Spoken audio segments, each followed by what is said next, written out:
चंद घंटों के अंदर कोर्ट की तरफ से इन्होंने अगर रेड मारनी है, हाँ जी, तो चंद घंटे होते हैं किसी बंदे को पकड़ने के लिए। उसकी इन्वेस्टिगेशन, उस केस की टॉर्चर की इन्वेस्टिगेशन पुलिस ने ही टॉर्चर किया, पुलिस के पास ही इन्वेस्टिगेशन चली गई। अब हम वहाँ पे गए तो जिन डीएसपी साहब के पास वो इन्वेस्टिगेशन जो थी, इंटेरोगेशन जिनके पास थी, उन्होंने उन लड़कों को दोबारा से टॉर्चर किया कि सही गल करो। तो उन लड़कों ने बताया कि जी हमें अंदर ले जाके उन्होंने मारा है। तो मैं डीएसपी जो लीगल था, मैं उसके पास चला गया। तो मैंने कहा सर ये क्या तरीका हुआ कि मतलब टॉर्चर के अगेंस्ट ही उनकी जो है कंप्लेंट चल रही है और पुलिस दोबारा से उनको टॉर्चर कर रही। कहता जी फिर बताएं हम क्या करें। मैं कहा सर पूरी दुनिया में जो तरीके राइज हैं वो ये तो नहीं है। कहता जी साढ़े को तो फिर वो नहीं गए। तो मतलब फ्रेंसिक लेबॉर्ट्रीज जो हैं बड़े अच्छे सिस्टम, हर चीज़ मौजूद है। तो मैंने कहा सर आपको तो उसके ऊपर जीरो टॉलरेंस का मुजाहरा करना चाहिए। मतलब लैब है और बहुत सारे टेक्निक्स आ गई हैं जो पूरी दुनिया में राइज हैं, आप इन्वेस्टिगेशन तो उसको करें। लेकिन हमारे यहाँ पे आप ये समझ सकते हैं कि इस चीज़ को कि शायद स्पेस मौजूद है, हालांकि कोर्ट्स बड़े अच्छे तरीके से इस चीज़ से अवेयर हैं कि इन्वेस्टिगेशन का नाम सिर्फ टॉर्चर है, वो ब्रूटल टॉर्चर है। इससे वो अपना टाइम भी बचाते हैं और मतलब अपनी एनर्जीज भी बचाते हैं और मार मार के आप जिसको जो मर्जी मनवा लें। उन्होंने भी वक्ती तौर पे अपनी कार्रवाई पूरी करनी होती है, उन कागज़ों को सफ़ेद कागज़ों को स्याह करने के लिए, जो कि आगे चल के अदालतों में उसी तरीके से एंड तक किसी भी बंदे की ज़िंदगी का फैसला कर रहे थे। And now you were saying, आप वही बता रहे थे, कंटिन्यू करें अपनी स्टोरी। तो उसके बाद ये हुआ कि मेरी जो है आइडेंटिफिकेशन परेड मुकम्मल हुई। आइडेंटिफिकेशन के बाद मुझे 14 दिनों के लिए रिमांड पे पुलिस ने लेके जाना था फॉर फर्दर इन्वेस्टिगेशन और रिकवरीज के लिए। तो इन 14 दिन के मतलब ना रुकने वाले टॉर्चर का एक नया सिलसिला शुरू हो गया। बदनामे ज़माना मतलब वो SHO साहब थे बशीर तीली जिनको कहा जाता था, जिन्होंने बेशुमार लोगों को माजूरी की हद तक जो है टॉर्चर किया हुआ था। वैसे नाम क्या था? बशीर उनका नाम था, चौधरी बशीर तीली के नाम से मशहूर थे। बशीर सोच की नहीं मतलब, तो उसकी वजह से उसको बशीर तीली कहा जाता था। उसका इन्वेस्टिगेशन करने का तरीका ये था कि वो हफीम लेता था और उसको मुंह में डाल के मतलब बैठ जाता था अपनी कुर्सी के ऊपर, और उसके जो मातहत है वो बंदे के ऊपर टॉर्चर करते जा रहे हैं। उसकी चीखें वो सुन के बहुत महसूस होता था। कहता है इसको हंसने दो, हंसन दे नो और हंसन दो। तो वो अपनी जगह पे है। वो ये 14 बंदा अभी तक पुलिस में। हाँ जी, वो प्रमोट हो गया था, वो DSP रैंक पे चला गया था, मुझे लास्ट जो पता चला था।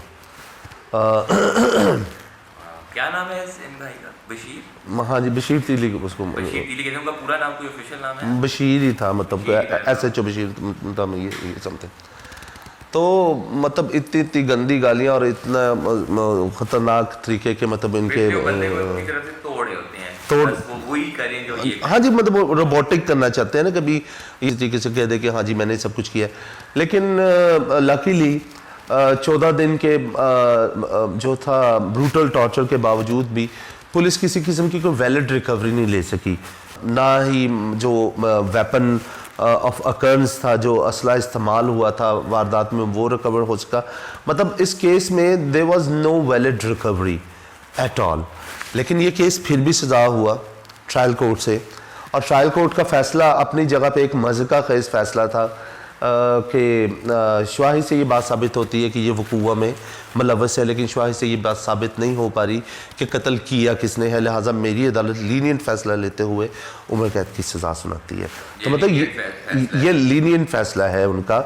मतलब एक तरफ वो कह रहे हैं कि शवाहिद से ये नहीं साबित हो पा रहा कि कत्ल किया किसने है, लेकिन वो फिर भी मतलब शक की बिना के ऊपर लीनियंट फ़ैसला लेते हुए मुझे लाइफ इम्प्रिजमेंट जो है वो अवार्ड की गई।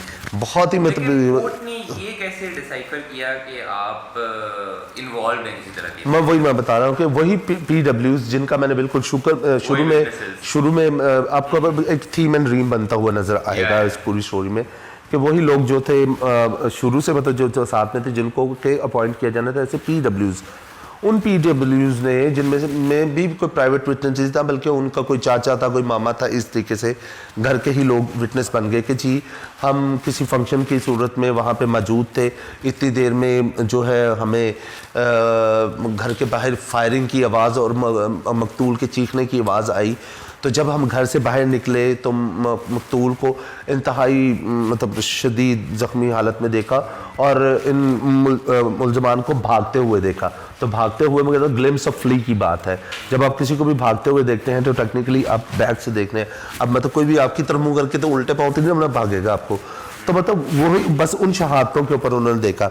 अब उसमें ये था कि उसमें फिर मतलब जो है जो स्टेटमेंट जो वहाँ पे दे के आए थे at the time of identification parade, उसमें भी एक लकूना था। तो उसको फिर बाद में जाके इन्होंने ज़िमनियों में दुरुस्त किया, क्योंकि ये वहाँ पे रोल असाइन नहीं कर पाए कि किस बंदे ने, उसका हुलिया क्या था, उसने क्या। आप FIR भी जब देखेंगे तो वो भी मतलब काफ़ी गिटमिट सी थी। तो उन्होंने रोल असाइन नहीं किए हुए थे, जिनको बाद में जो है ज़िमनियों में फुलफ़िल किया गया। जो शहादतें थी कि जी फ़लाँ ने फ़लाँ फायर मारा तो जो मकतूल को फ़लाँ जगह पे लगा। जब मुझे रोल असाइन किया गया था, जो फायर मुझे असाइन किया गया था, सुहेल मसीह ने फायर किया जो दाई बाजू को छू के गुजर गया, जो कि सबसे ज़्यादा लीनियंट मतलब आप समझ सकते हैं जो खाना बे में आता है, खाना बे में रखा जाता है। इसको कैटेगराइज कर दिया जाता है कि सबसे ज़्यादा इंजूरियस जो था शॉट किसका था या लीथल शॉट किसका था। तो मेरा सबसे लीनियंट होने के बावजूद भी जो सबसे ज़्यादा टाइम इस केस के सिलसिले में मैंने कैद में गुजारा वो मैंने ही गुजारा। मेरे साथ 2 को एक्यूज़ थे, वो ट्रायल कोर्ट से ऑल दो सज़ा हुए, मेरे साथ ही 25 साल सज़ा हुए, लेकिन दे गॉट व्हाट मीन से सस्पेंशन, मतलब इमीडिएटली उनको हाई कोर्ट से जो था सस्पेंशन मिल गई। के पास अच्छे वकील थे करने के लिए, लिहाजा वो अपनी बेगुनाही साबित करके वो तो कौन रिप्रेजेंट कर रहा था? सर मुझे रिप्रेजेंट करने के लिए मतलब कोई भी नहीं था। मैं स्टेट अपॉइंटेड लॉयर के ऊपर ही इक्तफा कर रहा था, जो कि मुझे मेरा केस अच्छे तरीके से मतलब नहीं पुअरली उसने मतलब जब मेरा केस ट्राइड किया ये वो सारा कुछ। और फिर उसके बाद मेरी बहन, बड़ी बहन जो कि 2 महाज़ों पे लड़ रही थी, शी वॉज कैंसर पेशेंट, लेकिन वो अपने मियाँ पे भी बोझ नहीं बनना चाहती थी। उन्होंने ट्यूशन्स पढ़ा के कुछ पैसे इकट्ठे किए और इस सारे सिलसिले में उनको 10 साल लग गए एक अच्छा लॉयर करने के लिए कि जो मेरी ज़मानत करवा सके। तो उन 10 सालों में उन्होंने ट्यूशन्स पढ़ा के पैसे इकट्ठे किए और फिर मेरी सस्पेंशन फ़ाइल हुई। तो वो टेक्निकल ग्राउंड्स के ऊपर ही मेरी सस्पेंशन होगी और 2010 के एंड में मुझे जो है इस केस से जो है वो रिहाई मिल गई। और मेरी अपील अभी तक पेंडिंग थी। 10 साल में एक गरीब की अपील भी नहीं लगती है। ये मेरी नहीं, ये बेशुमार लोगों की मिज़री है, ये बेशुमार ऐसी कहानियों की मतलब आप कह सकते हैं का दुख है कि जिनके पास अगर पैसे नहीं है तो आपकी मेरी अपील इन 10 सालों में नहीं लगी, जिसको टेक्निकली हाई कोर्ट में लग जाना चाहिए था। तो सस्पेंशन के भी 5 साल के बाद जब बाहर निकला, मैंने अंदर उसी वक्त अहद कर लिया था खुद से कि अगर मैं यहाँ से ज़िंदा बच के निकल गया तो मेरी बकाया की ज़िंदगी जो है वो इसी कॉज के लिए डेडिकेट है। मैं इन्हीं भाइयों के लिए जाकर काम करूँगा, इन्हीं के लिए बात करूँगा, इन होने वाली नाइंसाफ़ियों के ऊपर ही बात करूँगा। मैंने बाहर निकलते साथ ही कुछ दिन अपने घर पे गुजारे। गो कि सोसाइटी में भी एक एक्सेप्टेंस नहीं होती है। एक बंदा जब मतलब राइटली और रॉन्गली मतलब आप एक दफ़ा जब जेल में चले जाते हैं तो इस स्टिग्मा के साथ सोसाइटी में सर्वाइव करना बड़ा मुश्किल हो जाता है। लोग बहुत उसी अजीब नज़रों से आपको देख रहे होते हैं। आपके अपनी फैमिली के लोग ही अपने बच्चों को मना कर रहे थे, कहते नाल ना फिर तनु भी किधर फंसाएगा। तो मेरा the same thing was happen with me. मैं ऑल्दो मैं जेल से बाहर आ चुका था, लेकिन मेरी ह्यूमन नीड्स वहीं पे खड़ी हुई थी। मुझे खाना भी चाहिए था, मुझे कपड़े भी चाहिए थे, मुझे छत भी चाहिए थी, और इन सारी चीज़ों के लिए ज़रूरी था कि मेरे के पास एक प्रॉपर सोर्स ऑफ इनकम होता। उसके लिए ज़रूरी था मेरे पास जॉब होती। तो मैंने जॉब के लिए मतलब कोशिश करना शुरू की। मैं चाहता था कि मैं अपने एक्ट से साबित करूं कि I was not a criminal, I am not a criminal. मैं अपनी डेस्टिनेशन की तलाश में फिर से जुड़ गया। मैंने बेशुमार जगह पे अप्लाई किया। मैं जहाँ पे भी जाता था, जब मुझसे पूछते थे कि जी आपका CV 10 साल तक साइलेंट है, इस अरसे में आप कहाँ पे थे, तो मेरे पास दो ही ऑप्शन थे, या तो मैं उनसे गलत बयानी करता, जो कि कल न कल जाके खुलनी थी बात, या मैं बिल्कुल सीधी बात करता कि सर मैं एक ना करता गुनाह की वजह से मतलब 10 साल कैद में रहा हूँ और अब मैं सस्पेंशन पे हूँ, लिहाजा ये जॉब मुझे चाहिए है, it's my dire need, I direly need this job for my survival. लेकिन मुझे जॉब कर नहीं दे रहा था उस में, और इसी दौरान में मुझे जब कहीं पे भी मौका मिलता था मैं प्रिजन राइट्स के ऊपर बात करता था।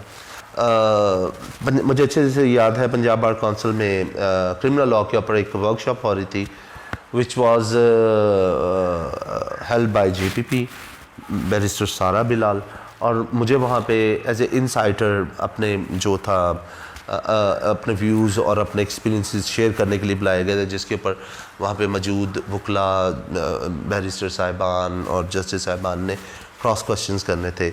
तो मैंने जब वहाँ पे पहली दफ़ा बोला, सारा ने मुझे वहाँ पे सुना and then she offers me कि would you like to join us. मैं कहा श्योर, मतलब आई नीड अ प्लेटफॉर्म, और I am very thankful to Sara कि जिसको मतलब कोई भी संभालने के लिए तैयार नहीं था, तो इस लेडी ने एक सिंगल हैंडली एक इनिशिएटिव लिया और मुझे रीस्टार्ट का मौका दिया। तो मैं समझता हूँ कि हमारी सोसाइटी में इस चीज़ के ऊपर बहुत सारी बात होने की ज़रूरत है कि जो लोग कैद से बाहर निकलते हैं वो उसी तरीके से ही आपकी हमदर्दी के मुस्तहिक हैं, ना सिर्फ बल्कि हमदर्दी के मुस्तहिक हैं। एक सोसाइटी की ज़िम्मेदारी भी बनती है कि उनको उस ट्रॉमा से निकाला जाए, उनको उस फ्रस्ट्रेशन से, उस एंगर से, उस डिप्रेशन से बाहर निकालने के लिए इकदाम उठाए जाएँ। ऐसे मतलब आप सेंटर्स बना सकते हैं उनके हवाले से, आप उनको रीइंटीग्रेट, पूरी दुनिया में री एंट्री प्रोग्राम जो है वो राइज है और गवर्नमेंट फंडेड है।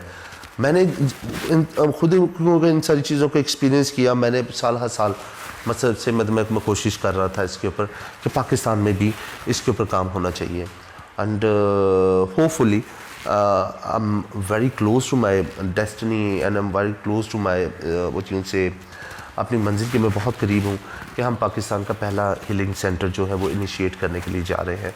इसमें लाइक माइंडेड लोगों की ज़रूरत थी, मुझे सारा सपोर्ट कर रही हैं और बहुत सारे दोस्त हैं जो इसमें मुझे सपोर्ट कर रहे हैं। तो मतलब ये एक लंबी जर्नी है जिसको मैंने नटशल करके आपके सामने रखा है। मेरा जब आप एग्जॉनरेशन जब एग्जॉनरेट वो वाला टाइम के बारे में थोड़ा जानना चाहता हूँ कि how did that come about? हाँ, ये अपनी जगह पे बड़ा इंटरेस्टिंग एक सीन है।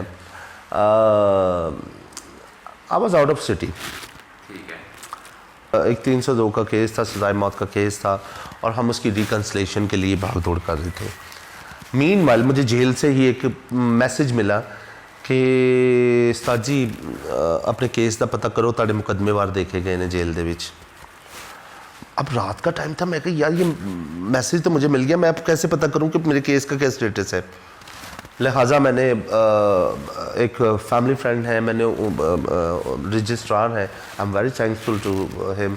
मैंने कहा सर ये मेरी अपील नंबर है, मेरे केस का पता करके स्टेटस मुझे बताएं। उन्होंने कहा बच्चे 2 तारीख हो चुकी हैं यानी, और तेरे ते वारंट गिरफ्तारी जारी हो चुके हैं, और फलां तारीख जी है फलां तारीख को ही है।